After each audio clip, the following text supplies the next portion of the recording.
हमारे पास velocity of particle का एक इक्वेशन गिवन है। वेलोसिटी ऑफ पार्टिकल का एक क्या गिवन है, इक्वेशन गिवन है। वो इस फॉर्म में दिया जा रहा है कि 2t² minus 4t plus 8 metre per second. ये क्या चीज है, वेलोसिटी का इक्वेशन गिवन है। हमें पूछा है कि एक्सेलरेशन बताना है, फाइंड एक्सेलरेशन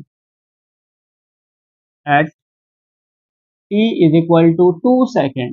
कुछ भी सेकंड हो सकता है, 1 2 3, तो 2 सेकेंड दिया है। तो इसका हम किस तरह से सॉल्व करेंगे, तो हमें पता है कि जो एक्सेलरेशन होता है वेलोसिटी का फर्स्ट डेरिवेटिव होता है, मतलब dv बाई dt। तो यानी कि इसको हम क्या करेंगे, एक बार डिफरेंशिएट कर देंगे 2t² minus 4t plus 8 with respect to dt। यानी कि इसको हम करेंगे तो क्या इक्वेशन मिल गया, 4t माइनस 4 और वो हो गया 0। तो एक्सेलरेशन का जो इक्वेशन निकल के आ गया a is equal to 4t minus 4। तो अब किसमें पूछा है, at time t is equal to 2 second. यानी कि इस इक्वेशन में हम 2 पुट कर देंगे तो हमें एक्सेलरेशन मिल जाएगा 4 इंटू 2 माइनस 4, 4 टू 8 माइनस 8, तो 4 मीटर पर सेकेंड स्क्वायर। ठीक है, एक और क्वेश्चन देखते हैं कि अब यहाँ पे हमें क्या है, जो पार्टिकल है उसका पोजीशन वेक्टर गिवन है। पार्टिकल का पोजीशन वेक्टर यानी कि x is equal to given है हमारे पास 2t³ और ले लेते हैं 2t³ plus 3t² plus 2t plus 8। ये इक्वेशन गिवन है हमारा पोजीशन के टर्म में। हमें निकालना है एक्सेलरेशन, पहला a एट 1 सेकेंड।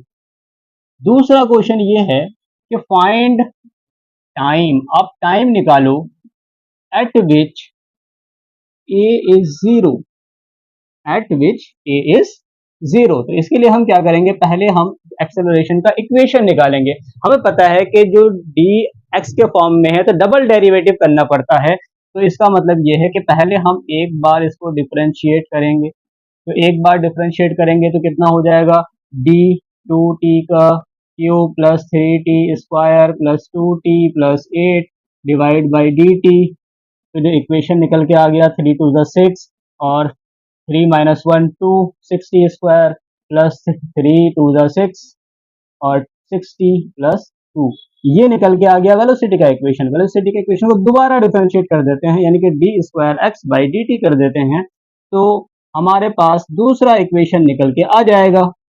दूसरा इक्वेशन निकल के आ गया तो कितना हो गया, ये 12t प्लस 6, ये हो गया 0। तो एक्सेलरेशन का इक्वेशन निकल के आ गया हमारे पास 12t प्लस 6। अब यहाँ पे पहले क्वेश्चन के लिए हमें एक्सेलरेशन पूछा है एट 1 सेकेंड पे, तो 1 सेकेंड पुट कर देंगे यहाँ पे 1 सेकेंड। तो a is equal to 12 into 1 plus 6 यानी कि 18 मीटर पर सेकेंड स्क्वायर। दूसरा कि at which time a is equal to 0, किस टाइम पे a 0 होगा, यानी कि इस इक्वेशन को हम 0 से इक्वेट कर देंगे तो हमें टाइम का पता चल जाएगा। यानी कि a इज इक्वल टू 0 करना है, a का इक्वेशन ये है, तो 12t plus 6 is equal to 0। तो 12t is equal to minus 6, यहाँ से t इज इक्वल टू आ गया हमारे पास माइनस 6 बाई 12 यानी कि माइनस 1/2। अब टाइम कभी भी नेगेटिव नहीं होता है, यानी कि ये पॉसिबल नहीं है, यानी कि एक्सेलरेशन कभी भी 0 नहीं होगा। तो यहाँ पे नेवर 0, कभी 0 नहीं होगा, क्योंकि हमारे पास 0 करके देखा वहां पे माइनस में आया, टाइम कभी नेगेटिव नहीं होता है।